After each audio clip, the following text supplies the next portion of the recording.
Peace to everyone. This is about the 5 best and worst Stephen King film adaptations according to IMDB. And I am a Stephen King fan. I love his movies. I got a few of his books. As you see in the picture here's some of the Stephen King films that are the best classics that you could think of. Acclaimed master of horror, Stephen King is a sort of intersection between book lovers and cinema geeks, as the only thing more impressive than the library's worth of horror novels he's written is the sheer volume of them that have been adapted to the big screen.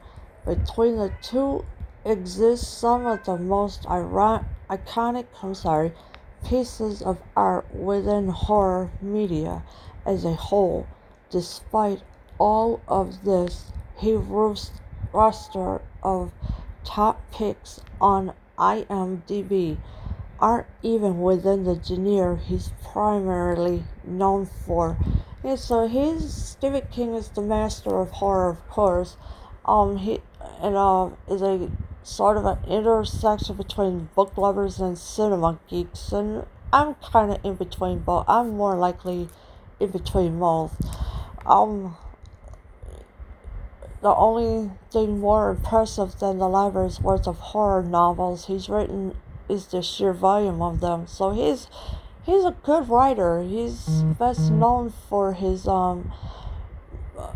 books and of course the movies. Ironically, almost all of his worst rated film credits there are horror offerings, whether they were too conceptually bizarre for mainstream audience or simply suffered from a messy production. One thing's for certain, the IMDb critics weren't kind. To illustrate, here are the top 5 rated Stephen King film adaptations via IMDb, alongside the 5 worst. As a catch, they must be directly adapted from either a short story or book originally written by Stephen King. Sequels and follow-ups without roots in its literary library are off limits. So yeah, they're saying he's got the 5 best films and the 5 worst films. I really think they're all the best films because I am a Stephen King horror fan, and of course, I love all his movies. He's a wonderful writer, and of course, the they're saying the 5 worst films. I really don't find nothing wrong with them at all. I really don't. And whether they were too conceptually bizarre for mainstream audience or simply suffer from a messy production. Now, how much messy can it get? Because it's not. Stephen King is a good writer. Alright, so number 10, you got the best, The Doctor's Case. Now, I never heard of this one before in my life, and they're rating it at 7.9 out of 10. Believe it or not, Stephen King has actually written a Sherlock Holmes adventures entitled The Doctor's Case. It was originally published in 1987 as The New Adventures of Sherlock Holmes, a collection of original stories surrounding Arthur Conan Doyle's classic characters. So this is one of the films that he has, or books I should say, that he has written. It's called the Doctor's Case. I never heard of this one. I don't think I have seen this one at all either. The plot surrounds Holmes and Watson investigating the murder of a certain Lord Hull a man whose abusive treatment of his family was endured for the sake of receiving a portion of his wealth by way of inheritance. Though working with a small crowd-funded budget, the film's relatively scarce reviews have been glowing. Yeah, so it's about Holmes and Watson investigating the murder of a certain Lord Hull. So it's I don't know. They're saying it's the best movie, but and of course it's about an abusive treatment of his family. Number 9, Mercy, and they're rating it as a 5.0 out of 10. Now, I'm not really that familiar with it at all, but Mercy saying it must be the worst movie, but I'm not sure because, like I said, I really don't know. Mercy is adapted from Stephen King's short story Grandma, originally published in 1984. It's a decently creepy little venture following 11-year-old protagonist George as he's left to look after his bedridden grandmother, only to learn that there's an ancient evil lurking within the helpless old woman's facade. Yeah, so this movie is about an 11-year-old who was to look after his grandma, and of course evil was lurking within the helpless of an old woman's facade. So something must be really evil was lurking around into that. Although the film adaptation sought to channel Chandler Riggs' rising star power during his run on The Walking Dead, his performance drew some harsh criticism, with some claiming that his acting dragged down an otherwise passable script. Conversely, others praised the acting talent but derided the attempt to stretch a short story over its limit, where the two ends intersect, though it is in their dislike for this movie. So you got Chandler Riggs, who's from The Walking Dead, who plays the 11-year-old, and believe me, Chandler Riggs is a good actor. I've seen him grow up on The Walking Dead, and of course he's a very handsome man right now at the age of 18, and he is a really good actor. With some claiming that his acting dragged down an otherwise passable script. So they're trying to say that his script is not good, but I believe it is. I really do. Number 8, Stand By Me, 1986, and of course this one got a good rating, 8.1 out of 10, and of course Stand By Me is a wonderful classic movie. You can't get no classic better than this, and of course this is about 4 boys who went on an adventure to look for a body that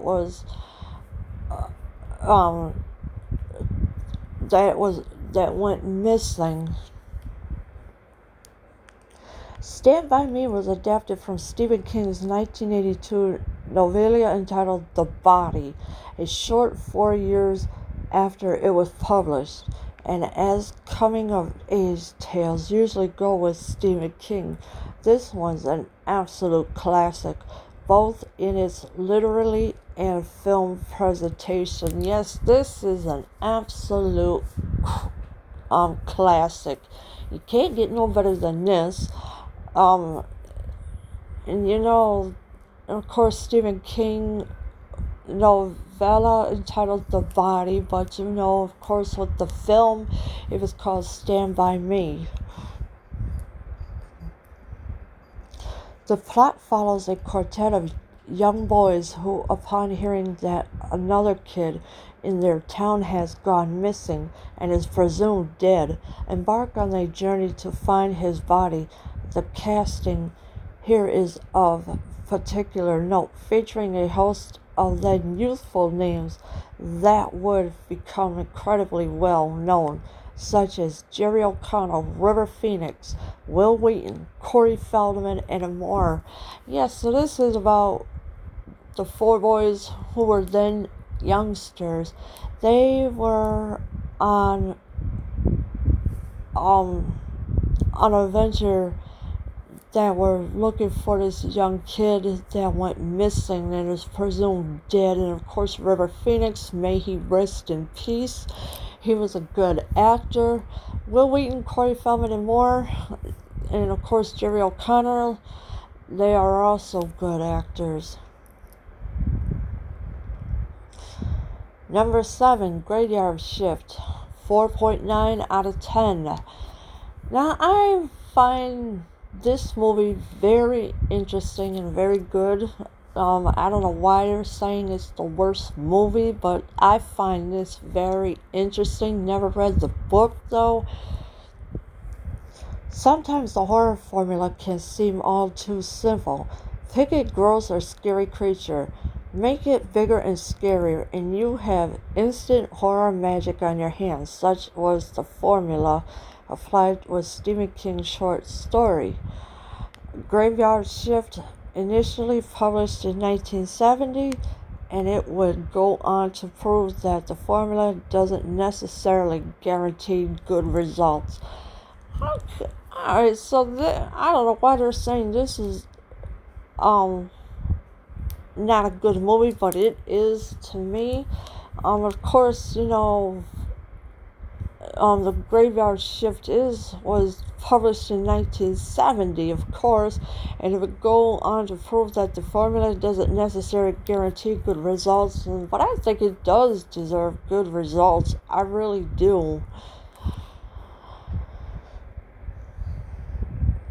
The story essentially follows the exploits of a few textile mill workers set to clear out a rat infestation in the mill's long-abandoned basement. Only the rats have grown and evolved into horrific monsters. That sums it all up pretty neatly, honestly. The film's version is straightforward B-movie material and not in the fun way. So this movie is about all rats when the mill workers were sent to clear out the rat infestation, and of course the rats have grown and evolved into horrific monsters. So the normal rat is being tried an enormous sized rat. I don't think you would want to be around it after that. Number 6, The Shining. This got an 8.4 out of 10, so this is definitely a good classic. This was in the 1970s, of course, and as you can see here, Jack Nicholson. Seminal horror classic The Shining is renowned enough within the horror community to require very little in terms of explaining its presence here, though it would go down in history as an iconic entry in horror cinema. King's own feelings concerning the film's adaptation have been mixed, to say the very least. Yes, so this is a very good movie. It's another good classic movie.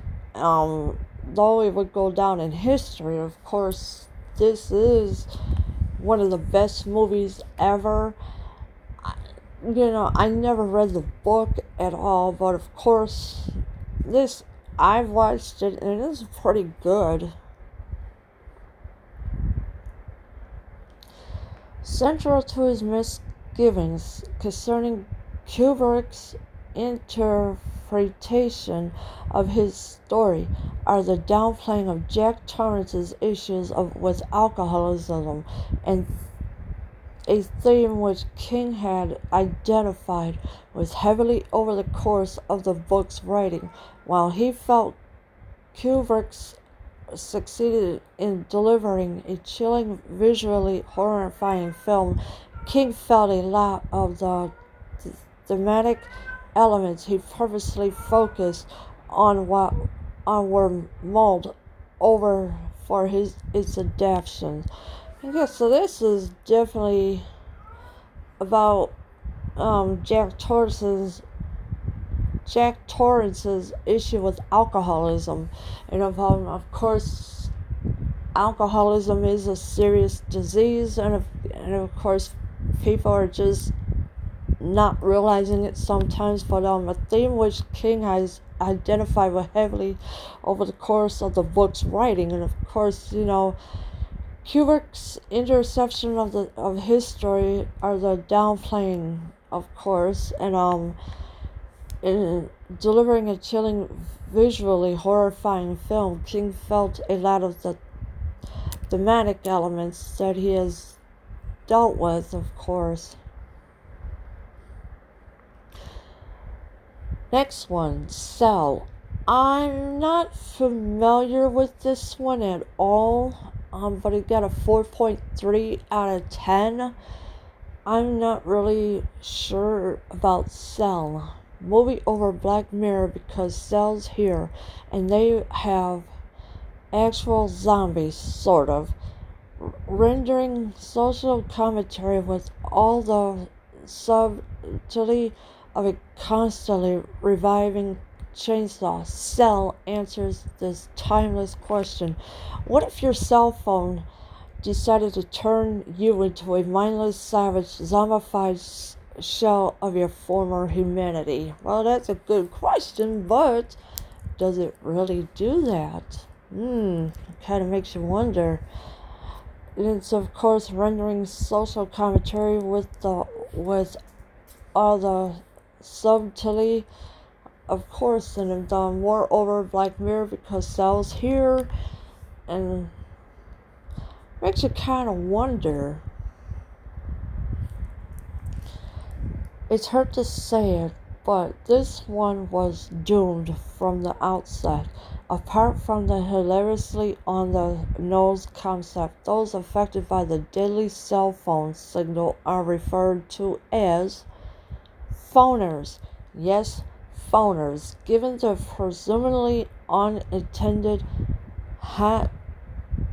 hilty of the core concept, it should be less than surprising that its cinematic version fell short of being loved. So now this is about the cell phone. Of course, you think a cell phone would turn you into a zombified. Nah, I don't think it would. Because in real life, there ain't no way that a cell phone could turn you into a zombie or whatever you want to call it, because that's impossible. Now, here is one of my most favorite of all, The Green Mile. Oh my gosh, how can anybody not love this movie ever? It got an 8.6 out of 10. This is one of the best prison movies ever. I fell in love with this movie, and this is the best movie ever. Originally published as a 6-volume serial novel by Stephen King in 1996, The Green Mile is unsurprisingly one of the most successful and critically acclaimed cinematic adaptations of his works.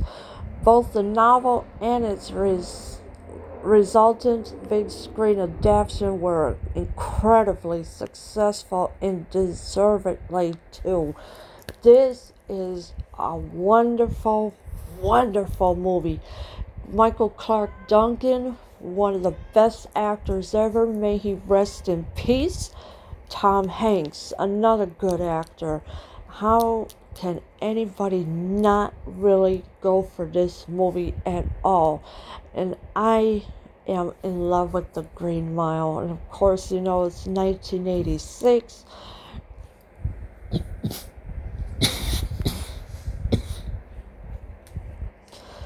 Apart from being adapted for one of King's finest live literary achievements, the casting, character performances, and Academy Award nominated screenplay all came together in a best way described as serene. It is hardly a shocking entry here, all things considered, but one that commands respect. And of course, this movie does command respect. This is one of the best movies. It's an Academy Award nominated screenplay, of course. Number 3, The Mangler. I'm not familiar with this movie at all, but it got a 4.1 out of 10.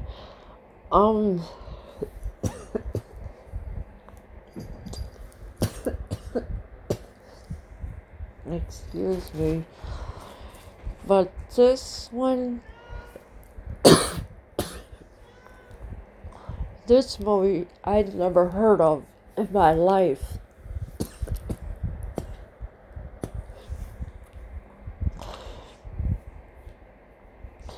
Can it be said that a horror story about a spooky haunted washing machine really had much hope from the outset? The subversion here is to be appreciated. To find horror in unexpected places, in the everyday and London, but this 1972 short by King may have just short a little too directly for Murdine. So this is 1972 short by King himself, and of course this one's about a spooky haunted washing machine. Now I don't know how much spookier a washing machine can get to be, but that's what it is about. And you know, if I had a spooky washing machine, I would be running for my life. But of course, you know, this to find horror is unexpected places, in unexpected places, of course. And as it would be expected, the film adaptation that came over 2 decades later didn't fare too well. As an interesting note, it did star horror legend Robert Englund, best known as the man buried beneath the prosthetic makeup of Freddy Krueger. Of course, Robert Englund stars in this. He is a good actor too. Of course, you can remember all the Nightmare on Elm Street movies that Robert Englund is. He played Freddy Krueger. You cannot get any better than this, but they're saying this is the worst movie. And here is my other absolute favorite, The Shawshank Redemption. Now this one definitely got a 9.3 out of 10. This is my second best movie, The Shawshank Redemption. Oh my gosh, how can anything top this?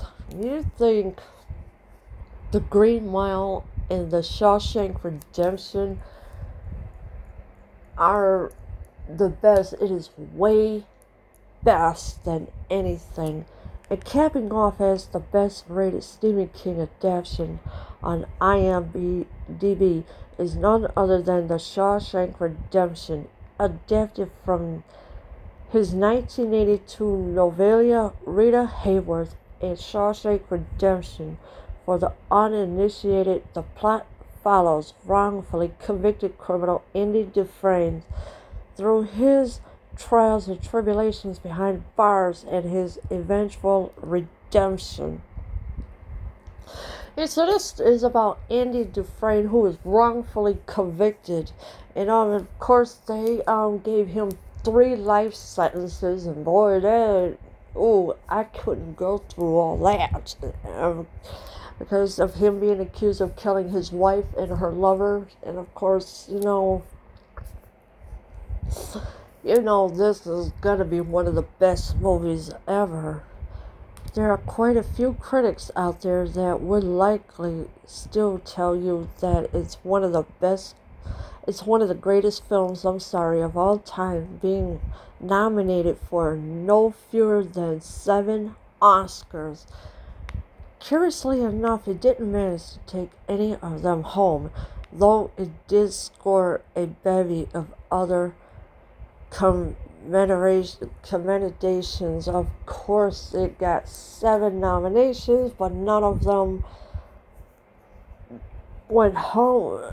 Nominated for fewer than 7 Oscars, but of course, it didn't manage to take any of them home because, being the 7 Oscars that it is, yes, this is really, really a good movie. The number 1 worst movie of all is called The Devil's Gift, and it got a 2.4 out of 10. So, I'm not really sure about this one at all. I don't remember seeing this, or maybe I have, I just probably don't remember it. Receiving the devised horror of Stephen King's worst film adaptation according to IMDB is The Devil's Gift. The credit to King is perhaps fortunately indirect, but the movie's plot is widely accepted enough as being plagiarized from his short story, The Monkey, that he's mentioned on the flick's IMDb page as a writer. Yes, so this one is The Devil's Gift. This is about, I guess, a little girl or a little boy having a toy gift of the monkey, as you can see here in the picture, with the symbols that you bang together. The film follows the exploits of a murderous symbol-banging monkey toy, which is perfectly legitimate at face value. The entirety of the flick manages to come off totally bland, despite the comic absurdity of its premise, which is a rare accomplishment in 80s era horror fare. So this is about a symbol-banging monkey toy, which is perfectly legitimate at face value. So I really wish they wouldn't have rated it as the worst movie, but they have, so nothing really can be done about it. Yeah, tell me which one of your favorite Stephen King horror movies is your favorite. Leave your comments below. I am out.